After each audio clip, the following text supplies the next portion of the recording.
Oi, Doc, quem fala é o Will, e nessa aula a gente vai estudar sobre o sistema imune inato. Essa aula foi dividida em 3 partes, que a gente vai falar primeiro das partes celulares, o segundo, como é que acontece todo o processo de migração e de ativação do processo inflamatório, e a gente vai terminar falando da parte humoral do sistema complemento e diversas outras proteínas que participam do sistema imune inato. Então, bora lá, mas antes disso, dá uma parada no vídeo e tenta ver essa questão que está fazendo algumas perguntas em relação à imunidade inata. Então agora bora começar a falar do sistema imune inato. Lembrando que o sistema imune inato é aquele sistema que está literalmente sempre ativo. É aquele sistema que o tempo de ativação é basicamente nulo, que é só o tempo de entrar em contato com a bactéria e ele já se torna automaticamente ativado. Então aqui a gente está vendo o tempo que demora para ativar, que já começa logo em 0 horas, e ele é totalmente a única resposta durante as primeiras horas a dias de infecção. Até ativar a imunidade adaptativa, quem funciona é somente a imunidade inata. E como é que a imunidade inata ela reconhece que tem uma bactéria? Por exemplo, assim, vamos lá, a gente tem literalmente trilhões de células no nosso corpo. Como é que ela sabe que aquela única célula invasora é uma bactéria? Ela adivinha, ela lê mentes, ela lê através das bactérias? Não, o que ela simplesmente faz é ler padrão. Por quê? Porque as nossas células têm características nossas, do nosso DNA. Então, as proteínas nossas, elas são meio que exclusivas nossas. Tem proteínas que podem ser análogas, que podem ser muito semelhantes, ou pode ser até muito igual à proteína de bactérias, mas meio que cada indivíduo tem o seu conjunto específico de proteínas e moléculas. Por exemplo, quando a gente fala de parede celular, literalmente, nenhuma célula humana possui parede celular. Então, se eu estou falando de uma parede celular, eu estou obrigatoriamente falando de uma bactéria, de uma alga, de uma planta, de alguma célula que não é uma célula humana. Logo, se eu reconheço uma parede celular, eu estou falando de algo que não é nosso, que é um invasor. E é exatamente desta forma que o sistema imune inato reconhece quem não pertence a nós. Então, por exemplo, entra uma bactéria lá e ela vai ter compostos que são meio que exclusivos nela. O lipopolissacarídeo, o ácido lipotetóico são dois compostos exclusivos da parede celular de bactérias. Então, se tem ácido lipotetóico, eu sei que aquilo é uma bactéria. Outros exemplos são a manose e o glucano, que são proteínas persistentes da membrana plasmática. Existe até semelhança com a nossa, a gente até tem manose, mas é que essa manose é extremamente abundante nas bactérias. Então, é que quase que predominantemente exclusiva de bactérias. Flagelina, que é exclusiva de flagelos de bactérias. Pilina, que é exclusiva daquele órgão de conjugação entre bactérias. Então percebam que isso são estruturas exclusivas de bactérias. O mesmo se aplica a vírus. Os vírus têm RNA de fita dupla, ninguém mais tem isso. Os vírus têm ilhas CpG não metiladas, é uma exclusividade do material genético dos vírus. Então se tem essas estruturas a gente já sabe que é viral. E o mesmo ele se aplica até para dano celular. Como assim? Simples, eu tenho uma proteína que ela só localiza só dentro do núcleo. Se ela estiver no meio extracelular, o que significa isso? Que essa célula e esse núcleo morreram. Então existem marcadores de dano celular, de dano tecidual, porque são proteínas exclusivamente de meio ou citosólico ou nuclear. Então, se essas células, essas moléculas não estão dentro da célula, significa que essa célula morreu. Então, por exemplo, proteínas que são induzidas por estresse são proteínas exclusivas citoplasmáticas que, quando a célula morreu, foram liberadas para o meio. Proteínas nucleares, cristais, que se localizam só dentro da célula. Então, são vários marcadores que deveriam ficar dentro da célula e, se estão fora, indicam dano celular.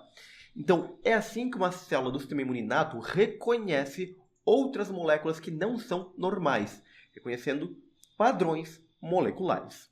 E como é que é o nome bonitinho para isso?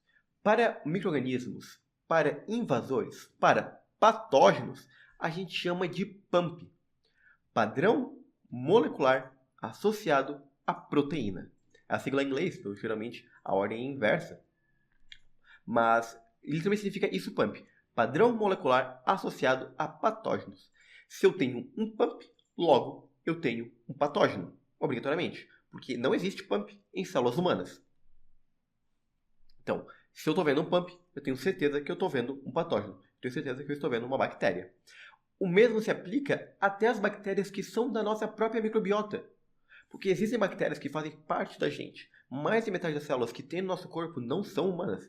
mais da metade são bacterianas, da nossa microbiota. Ou seja, essas células da microbiota nossa têm que ser identificadas pelo nosso sistema como algo normal, entre aspas, normal para a gente. Porque a microbiota também ajuda a ativar o sistema imune e isso não é prejudicial. Isso é até benéfico, mas vai ficar para a aula de microbiota.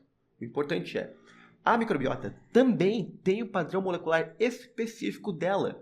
Quem que a gente chama disso? A gente chama de MAMP, padrão molecular associado à microbiota. Então, existe um padrão molecular só da microbiota, existe um padrão molecular só de patógenos e existe um padrão molecular só de dano celular. Padrão molecular associado a dano. Então, literalmente, dumps são isso. Quando uma célula morrer, ela vai liberar dumps, que são proteínas que deveriam ficar só dentro da célula, mas elas estão fora, e dessa forma eu sei que essa célula morreu. Então é assim que eu identifico dano celular. Certo, mas quem é que vai reconhecer esse pump, esse dump, esse mump? Quem vai reconhecer isso, quem vai identificar isso, tem que ser um receptor que esteja localizado para fora da célula do sistema imune.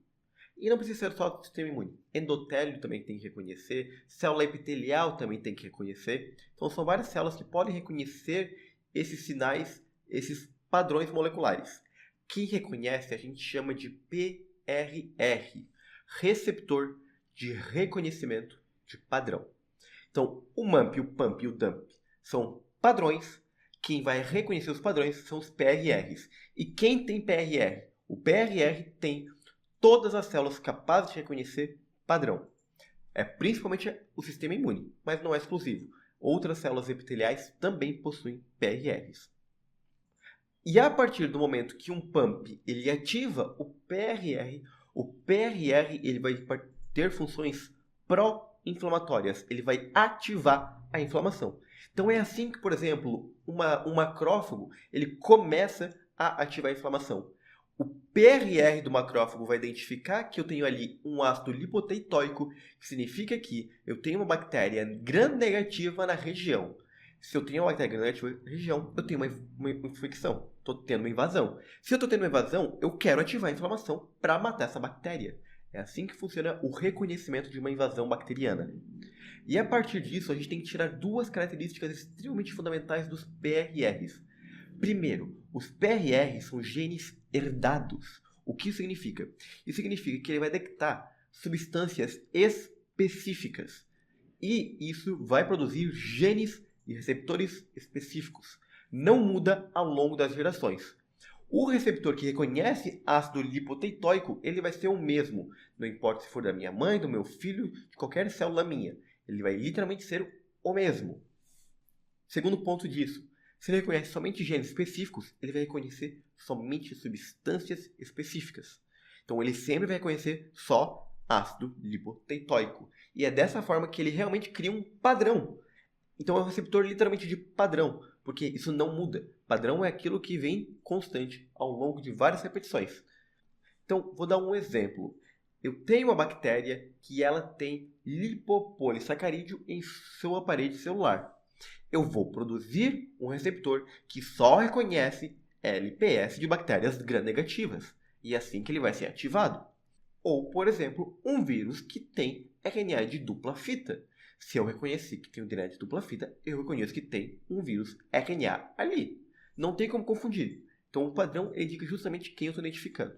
Segunda característica são os receptores. Eles são de baixa especificidade. O que significa isso? O que é uma alta? O que é uma baixa especificidade? Alta especificidade significa que vai ter uma intensa ligação entre aquela proteína específica e o seu receptor. Então, existe uma coligação chave-fechadura muito perfeita. Não pode ter nenhuma variação. Ele reconhece só aquilo em específico. A segunda característica dos receptores de PRR é o seguinte. Eles têm baixa especificidade. E o que significa isso, baixa especificidade? É que o ácido lipoteitoico está na parede celular. Ele pode estar em parede celular de diversas bactérias diferentes. Parede celular de gram-negativos, pode estar, sei lá, numa parede celular de planta, de fungo, de alga, de qualquer parede celular. Isso significa que se eu tenho ácido lipoproteico, eu posso reconhecer muita coisa diferente. Ele não é específico para alguém, ele é genérico. Já o sistema imune adaptativo, não, ele é específico. Ele vai pegar uma proteína que reconhece somente aquela cepa daquela bactéria, daquele tipo, gram positivo, gram negativo, aquele. Ele reconhece exatamente. É como eu falar, é aquele menino de 1,80 de altura, de olhos azuis, de pele bem branca, bem loiro, que tem aquela marca de nascença no braço. Ou seja, eu estou me referindo a uma única, exclusiva pessoa. Isso significa alta especificidade. Baixa especificidade significa, eu estou falando, aquela pessoa que tem cabelo. Pode ser qualquer pessoa. Então, alta especificidade reconhece somente uma única coisa. Baixa especificidade reconhece alguém por um padrão específico. Segundo ponto dos receptores também é que eles não reagem sobre células saudáveis e tecidos saudáveis. O que faz muito sentido, né? Senão o macrófago ia destruir minhas próprias células. Não faz sentido isso. Ele vai reconhecer padrão que não seja saudável. O que é padrão não saudável? Um padrão de uma bactéria invasora. O padrão de um núcleo, de uma proteína nuclear. Por quê? Porque essa proteína nuclear não está no núcleo, não está certo o negócio, então não está saudável. Então tem que reconhecer um padrão que não indica saudável, que indica doença, que indica problema, que indica distúrbio. E como é que funcionam esses PRRs? Porque eles têm que ser um pouco genéricos, né? Eu preciso de PRR para reconhecer dentro da célula, para reconhecer fora da célula, para reconhecer dentro do citosol. Preciso de PRR para reconhecer em todo e qualquer lugar. Porque em todo e qualquer lugar pode ter algo estranho. Eu posso ter um vírus invadindo uma célula, eu posso ter uma bactéria extracelular, eu posso ter uma bactéria fagocitada que pode fazer algo dentro de um lisossomo, dentro de uma vesícula. Então, eu preciso de PRR em todo e qualquer lugar. E eu vou ter PRR em todo e qualquer lugar. Então eu vou definir 3 regiões importantíssimas de PRR. Região extracelular, região intracitosólica e região endossomal, que está dentro de um endossomo, um fagossomo, pinossomo, uma vesícula que fagocitou algo. Então vamos lá. Extracelular precisa ser obrigatoriamente uma proteína de membrana para o lado extracelular. Para o citosólico tem que ser obrigatoriamente uma proteína que está mergulhada dentro do citosol. E para o meio endossomal eu preciso de uma proteína que está virada para dentro do endossomo. Faz sentido. Exatamente como está na imagem aqui. Extracelular virado para fora. Citosólico está dentro, endossomal está dentro do endossomo da vesícula de fagocitose. Agora eu vou apresentar uns nomes para vocês, que é o seguinte. Não precisa decorar tudo. Eu vou apresentar para vocês conhecerem. Eu vou dizer o que são os fundamentais que vocês precisam se lembrar, mas é bem pouco. O que realmente precisa lembrar é bem pouco. Vocês precisam entender como funciona o mecanismo. Em imunologia, aprender o mecanismo é mais importante do que decorar decorebas, ok? Então, quem são esses pumps, esses dumps com seus PRRs? Vamos lá. Eu vou ter o TOL, que é reconhecido pelo receptor do tipo TOL, Toll-like receptor. Então, todo receptor vai ter as duas últimas letras, LR, que é like receptor. Então, Toll-like receptor, receptor do tipo Toll, que reconhece o pump-dump Toll. O pump-dump NOD é reconhecido pelo NOD-like receptor, NLR. Eu tenho o pump-dump do tipo RIC e o pump-dump do tipo DNA citosólico. São os 4 tipos de receptores que tem em células fagocitárias e em células humanas saudáveis. Numa célula epitelial, numa célula endotelial. Certo? Cada receptor vai terminar com LR, exceto o CDS. Tudo na imune tem um exceto, né? Além disso, eu tenho outros receptores também que são do tipo lectina do tipo C, scavenger e N-formilmetionil, que são receptores exclusivos de fagócitos. Esses aqui são exclusivos de fagócitos, ok? E eu ainda tenho, por último, as pentaxinas, colectinas, ficolinas e o complemento, que são proteínas solúveis. Então, isso aqui não são receptores, isso aqui são proteínas solúveis que funcionam para reconhecer padrão. As proteínas solúveis a gente vai falar na aula de sistema imune inato humoral, ok? Então, nessa aula a gente vai estudar sobre receptores de fagócitos e receptores de células humanas normais. Vamos começar pelo receptor do tipo TOL. E esse aqui é o único que você realmente precisa saber. O receptor do tipo TOL, quando ele é cobrado em prova, ele é geralmente o que é cobrado. 90% é do tipo TOL, 9% é do tipo NOD, 1% é o resto. Então, o tipo TOL é o principal que vocês precisam compreender como é que funciona. E sabendo ele, tudo o resto fica bem fácil. Vamos lá. O receptor do tipo TOL, ele é do tipo extracelular ou endossomal. E faz muito sentido. Então vamos lembrar que quando é formada uma vesícula lá no retículo endoplasmático, o que está para dentro da vesícula, quando sofrer o processo de exocitose, vai ficar para fora da célula. E quando sofrer o processo de endocitose, vai ficar para dentro da vesícula de novo. Então isso daqui, na realidade, é o mesmo meio. Meio extracelular e meio endossomal são análogos, certo? Os receptores do tipo TOL, eles reconhecem qualquer estrutura que esteja para fora da célula ou para dentro de uma vesícula. E eles reconhecem infecção e dano celular. Faz muito sentido. É o principal que reconhece basicamente tudo, que é infecção e dano celular, que ocorre em toda infecção e em qualquer lesão celular. Perfeito? A resposta da ativação dos Toll-like receptors, TLR, é sempre, obrigatoriamente sempre, de proativação da inflamação. Então é um efeito pró-inflamatório. Ele vai estimular a inflamação. Ele também estimula estados antivirais. Se alguma célula fagocitar e reconhecer um vírus, ele vai ativar estado antiviral. Perfeito? Aqui eu tenho o mecanismo de ativação do Toll-like receptor. O Toll-like receptor reconheceu que tem uma bactéria aqui para fora, ele vai ativar, através de uma cascata de sinalização intracelular, o estado pró-inflamatório. E isso vai ter duas consequências. A primeira, a expressão de genes inflamatórios. Qual que é o principal gene inflamatório que a gente precisa conhecer? NF-κB. É o NF-κB. NF-κB é o principal gene inflamatório que é mais comentado na imunologia, certo? O segundo é a expressão de genes antivirais, genes que secretam interferon do tipo gama. A gente vai ver isso mais na resposta lá antiviral, bem mais para frente no estudo da imunologia. Mas esse é o estado antiviral que faz com que as células se preparem para uma infecção viral. Certo? Entendendo como é que funciona o TOL? Ele é o principal. Ele reconhece o que está para fora da célula e dentro de vesícula, ele reconhece infecção e dano celular e ele ativa vias de inflamação. Qual a principal via? Via do gene NF-κB. Ok?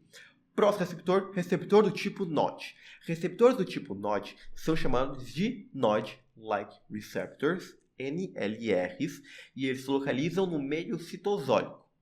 No meio citosólico eu vou localizar proteínas e coisas que estejam no citosol. Quem são elas? Vírus, então infecção, mas pode ser uma bactéria intracelular também, e estresse celular. Uma célula que está sofrendo algum problema, ela está com algum distúrbio e ela está sofrendo assim estresse celular.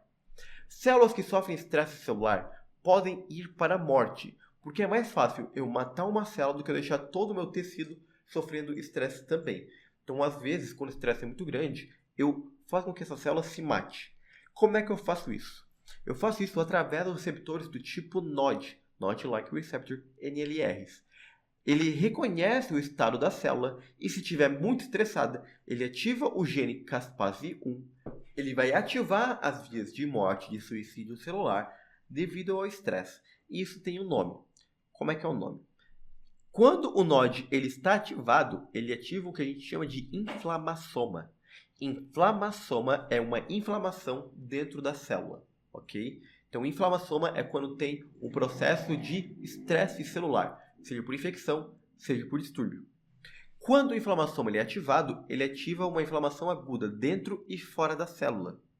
E quando a célula precisa se matar, é chamado de apoptose devido à inflamação, que tem o nome próprio, piroptose. Então, piroptose é o nome do suicídio celular devido a um processo de inflamação. Perfeito? É isso que precisa decorar no NOD. E eu vou dar um exemplo bem fácil para vocês entenderem o que é estresse celular. Vocês lembram da bomba de sódio de potássio? A bomba de sódio de potássio ela movimenta os íons contra seu gradiente. A bomba faz, não fica aí na rua, vem cá para dentro. Ela bota potássio para dentro da célula, por processo ativo. Isso significa que tem mais potássio fora da célula, certo? O que acontece se tiver uma concentração muito alta de potássio dentro da célula? Isso significa que tem canais na minha célula que está entrando potássio. Por que eu tenho canais dentro da célula que está entrando potássio? É o efeito citotóxico de algumas moléculas, que é criar poros na membrana. Criando poro, o potássio entra dentro da célula. Quando o potássio entra dentro da célula, ele vai gerar um estresse celular. Então, um dos reconhecimentos de estresse celular é muito potássio dentro da célula. Com muito potássio dentro da célula, eu vou ter dois problemas. Primeiro, que eu vou atrair muita água, eu vou ficar com a célula túrgida, ela pode explodir. Segundo, que eu ativo o inflamassoma. Ativando o inflamassoma, eu vou ativar a piroptose. A célula vai se matar por conta do estresse celular. Então, o estresse celular é algo que pode afetar toda e qualquer célula. Qualquer célula que tenha alguma sinalização de estresse celular, seja uma infecção viral, gera estresse celular, seja uma infecção bacteriana, gera estresse celular, seja um processo de citotoxicidade, gera uma inflamação celular, chamada de inflamassoma. Agora a gente vai ver os próximos receptores, que são os receptores do tipo Hig e DNA citosólico. O que eles reconhecem? Ambos são totalmente citosólicos, assim como o NOD. A diferença é, o receptor do tipo Hig, ele reconhece somente RNA viral. É só RNA viral. Ou seja, ele ativa o estado antiviral. O receptor do tipo DNA citosólico, ele vai reconhecer DNA citosólico. Se tem DNA no citosol, significa que uma bactéria morreu dentro do citosol. Então, ele vai reconhecer invasões bacterianas. E assim, ele vai ativar também estado antiviral, porque também tem vírus DNA. Vírus DNA também ativa o CDS. E ele leva também à autofagia, que é quando algumas organelas são degradadas. Agora, bora falar dos receptores exclusivos de fagócitos. Lembra quais são? Receptor de mannose, receptor de lectina do tipo C e receptor scavenger.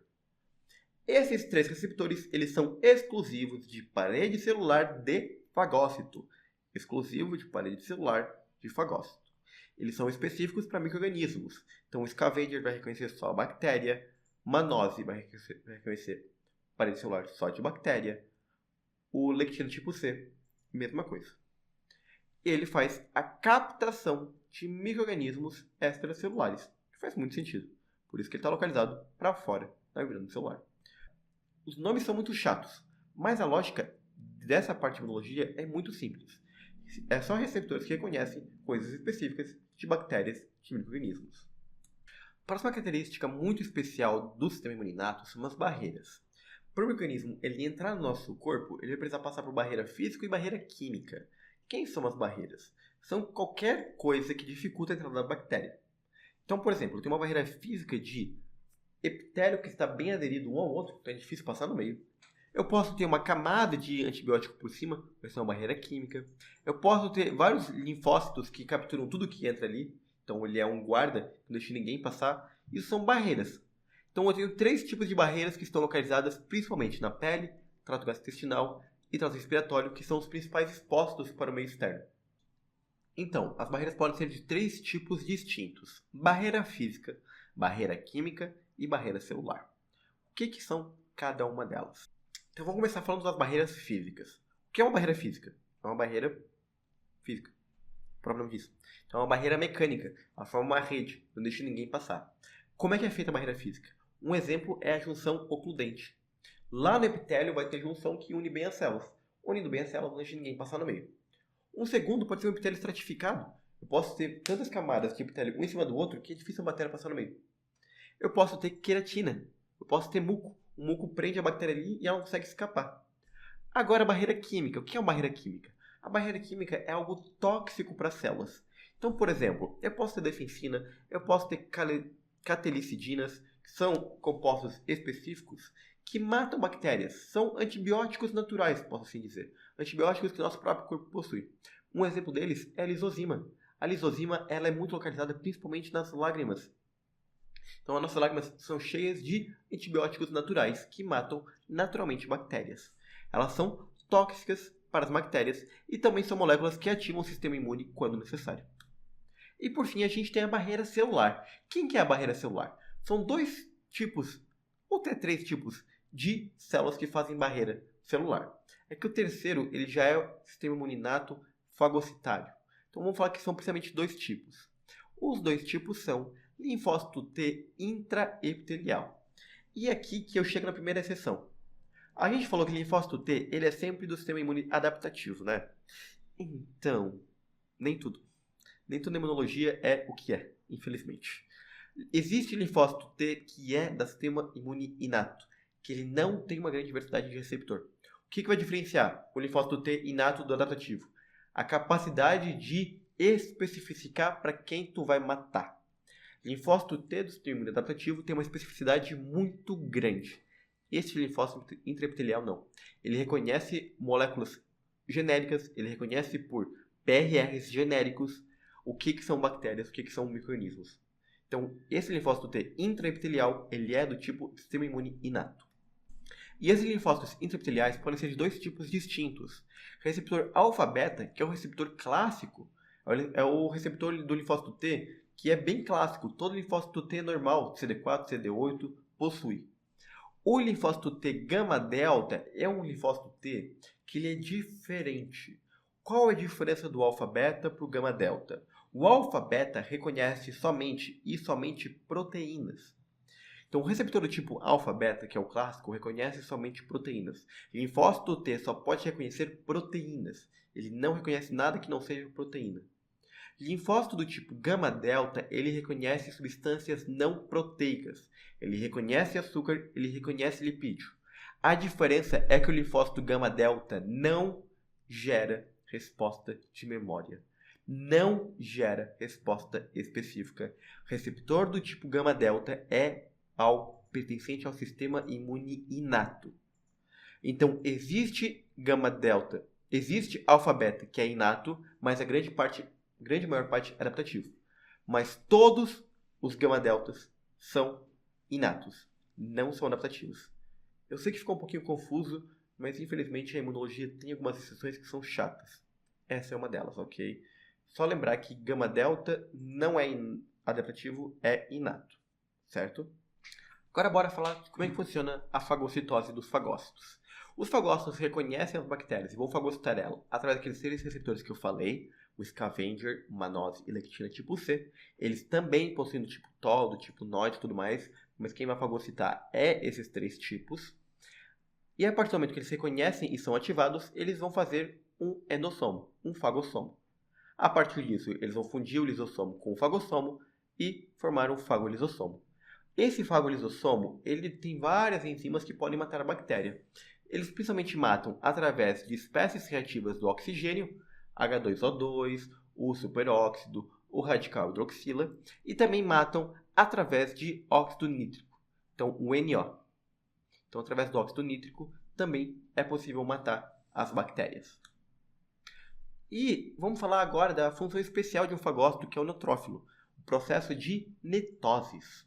Então, a netose ela é basicamente um suicídio celular em que o neutrófilo ele se mata e expõe seu material genético e forma uma rede.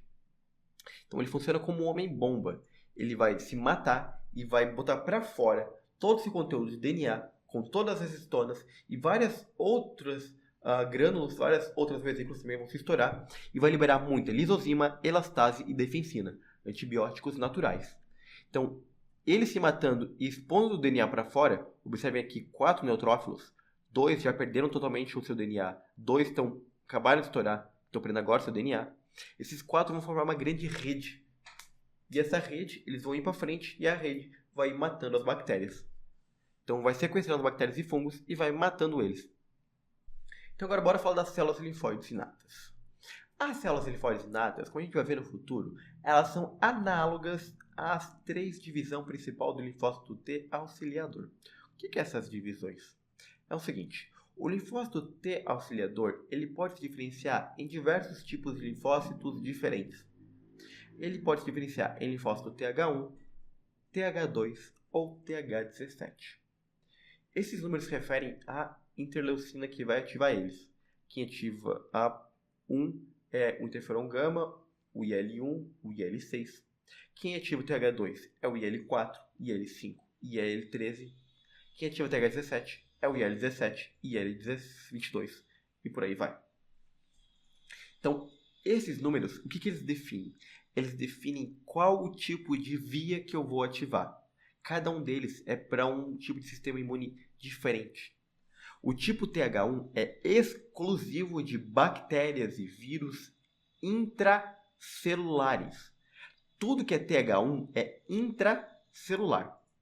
Tudo que é TH2 refere-se a substâncias proteicas espalhadas pelos tecidos ou pelo sangue.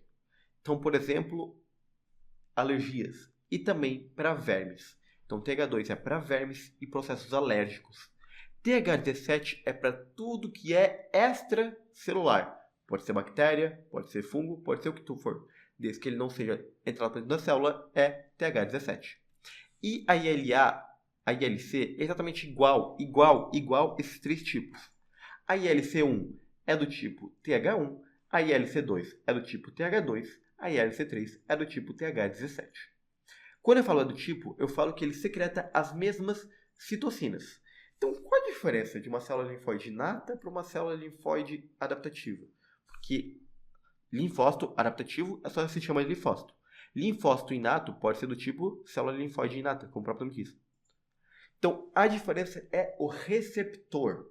O receptor daqui, ele é extremamente específico. O receptor daqui não. O receptor daqui é de uma célula inata. Ele tem um PRR. Isso aqui tem um PRR. Então, ele reconhece especificamente qualquer bactéria. Não tem especificidade alta. Tem uma especificidade bem baixa. Deu para entender a diferença?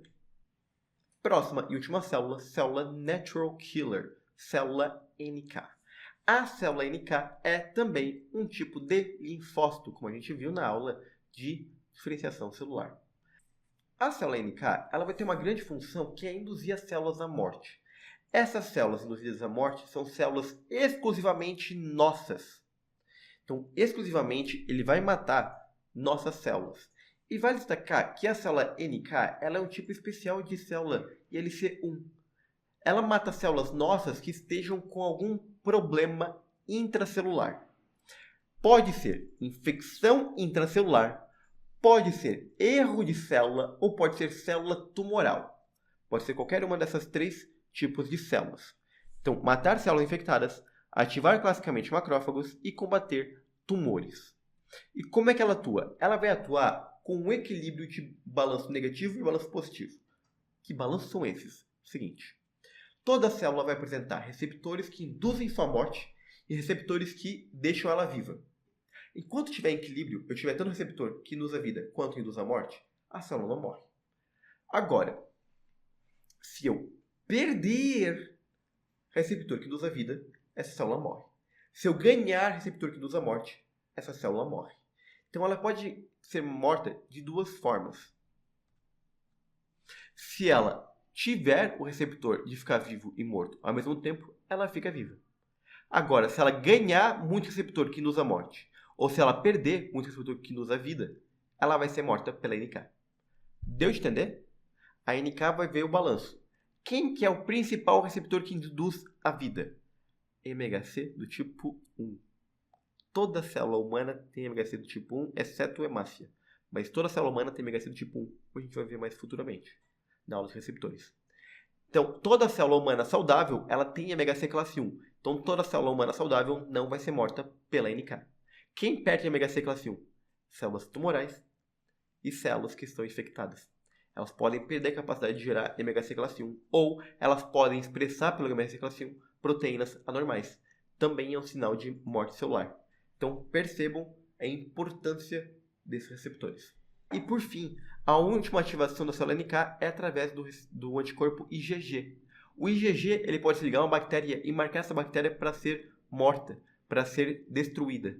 O nome disso é citotoxicidade mediada por célula dependente de anticorpo.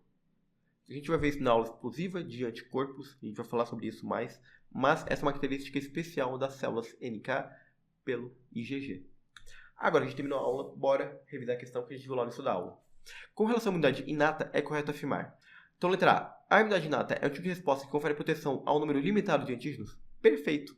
Como ela reconhece só substâncias genéricas, se essa bactéria puder ter uma capacidade de alterar essa proteína ou de englobar essa proteína para dentro dela, não deixando ela ser exposta, nenhuma célula imune inata vai conseguir matar essa bactéria. Entendeu? Então, ela é bem específica para determinados grupos. Então, ela tem baixa especificidade. E por isso, se a bactéria esconder essa proteína, ela não vai conseguir ser morta pela célula imune. Dessa forma, sua resposta não altera a qualidade conforme novas exposições. Verdade.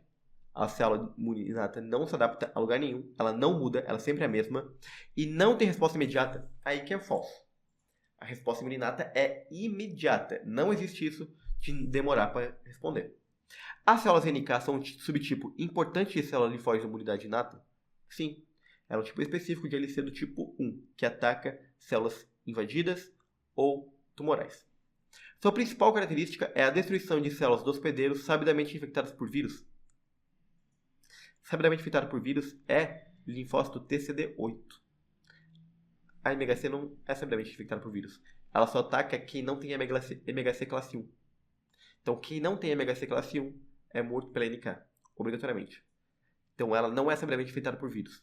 Essas são células estranhas porque elas não têm MHC classe 1, sendo que todas deveriam ter MHC classe 1. Isso acontece pois ela atua nas células que não possuem alteração de expressão de MHC classe 1. Essa parte final está certa. Para finalizar essa frase, isso acontece pois ela atua nas células que não possuem alteração na expressão de MHC classe 1. Ao contrário, ela atua nas células que possuem alteração, que não são mais expressos MHC classe 1. Letra C. Além do reconhecimento de padrão molecular associado ao patógeno, o sistema imune inato é capaz de reconhecer padrão molecular associado ao dano, que expressa um nível de destruição das células do próprio hospedeiro. Perfeito. Tem o pump, tem o dump. Então, essa C está ótima. Letra D. Os monócitos são células que atuam antes no sistema imune inato. Perfeito. Que têm alta capacidade fagocítica. Embaixo. Quem tem alta capacidade fagocítica é o macrófago, o derivado do monócito, não o monócito. E se apresentam abaixo da membrana basal dos epitélios antes que a exposição ao patógeno ocorra? Também não. Não é monócito, isso é macrófago. Ele deu a definição perfeita de macrófago, não de monócito. Então tá errada a D. Bora resolver os flashcards para consolidar o conteúdo. O TLR, o Toll-like Receptor, é um PRR ou um PUMP? Ele é um Toll-like Receptor. Ele é um receptor de um padrão. Ele é um PRR, receptor de reconhecimento de padrão, que reconhece PRR ou PUMPs presentes no meio. Ele reconhece PUMPs. Todo PRR reconhece PUMPs ou DUMPs. E eles estão presentes. O Toll-like Receptor reconhece Toll. O Toll só está localizado para fora da célula ou para dentro da vesícula. Então, para o meio extracelular ou intravesicular.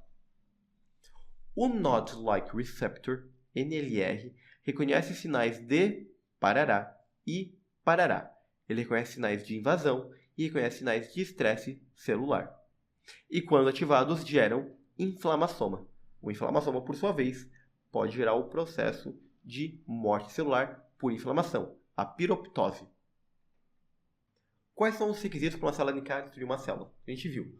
Ou ativa sinal de morte, ou desativa sinal de vida. Então, ou eu ativo um ativador, ou eu inibo um inibidor, ou ambos, ou se eu tiver anticorpo do tipo IgG. Aí eu ativo aquela toxicidade mediada por anticorpo. A gente vai ver isso na aula de anticorpos. Agora, resumo da aula, bem breve. As moléculas. E agora o resumo da aula bem breve. E para finalizar, vamos revisar bem essa aula.